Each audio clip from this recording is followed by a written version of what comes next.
All right, this will just be a couple seconds because we're gonna get ready to start putting the transmission on, but this will be the only time we'll ever see it.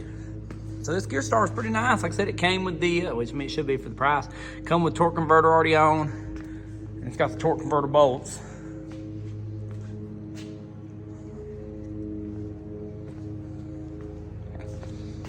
The bag was a little wet. It was a little red right here. I hope it ain't leaking. But they do run it on a dyno. I already got the flex plate on, and all right, so the next step will be to put these together. We'll just do another one, add it in there. We're getting close now. We've leveled that around.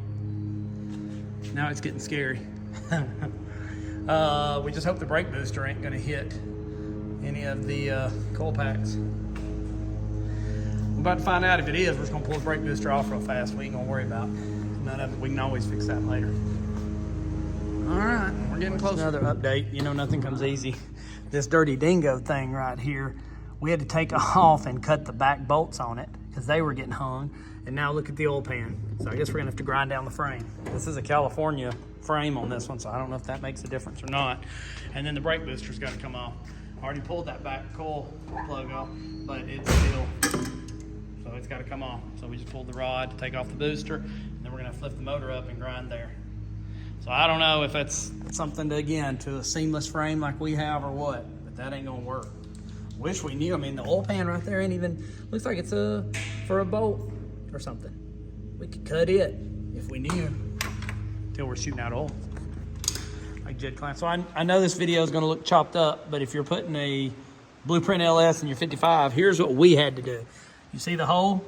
So we ground on the top of it, and then actually one time we set the block on it, it actually punched a little hole in it, and now we've just been using air to clean it around it. So that right there will fit in there. Your Dirty Dingo mounts, if you use them, this bolt, is this one, wasn't it? The one in the back? On the bottom of that mount. Okay, you can't see, but you want to cut it right there. Yeah, that one. So if you do this, it's going to be kind of a crappy video, but that bolt kept grabbing. So if you use the 3/4 mounts in the Dirty Dingo, you're going to have to cut that bolt down. You're going to have to drop your center link. You're going to have to take off your brake booster, and you're going to have to take off your wiper motor. I don't think there's anything else I can think of that you'd have to do. That's kind of a pain. But yeah, you can see. So we got the brake booster off, just pulled that to the side. But it's just me and Daddy doing it, so with two people, I mean, the next video, hopefully it'll be sitting in here because we've been at this for hours. Okay, so last time the video will be choppy. There it is.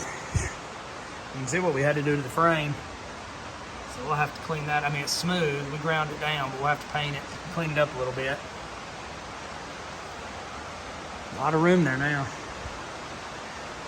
And like I said in another video, I don't even remember what all I said because we've done so much. I saw a Facebook post the other day. Somebody said they have some headers that would definitely fit. So I saved that so I know which ones to buy. Like, so we're going to have to get a smaller brake booster, I would think. I think we've done really well. I think we got a little scratch there on the firewall and right there. And we'll touch that up. That's all that, knock wood, happened putting it in. If it's hard to hear, it's because it's pouring down rain. So.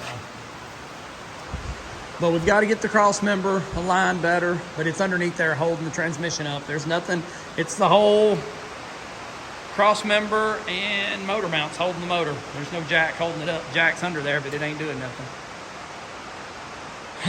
So, praise the Lord. Now, I had talked about getting rid of these lines, but you know, it all being black under here might be better than doing something chrome. Just have to cut them off and get this piece out and attach them.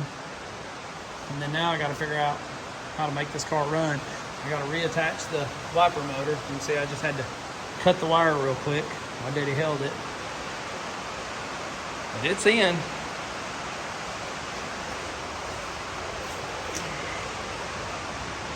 Let's see, it ain't been held.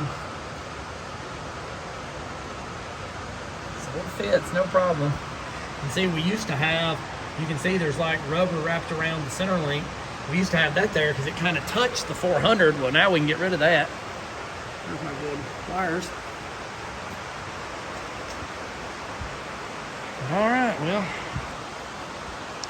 So maybe I should label this video like Dirty Dingo Blueprint LS install in a 1955. Maybe you'll get lucky and you won't have to notch your frame and cut down one of the Dirty Dingo bolts and drop your center link and take off your wiper motor and take off your brake booster. You might get lucky. I don't know. But we didn't get lucky. So that's how it sits now. So now let the fun begin. And then there's the white one up there. Almost ready to go.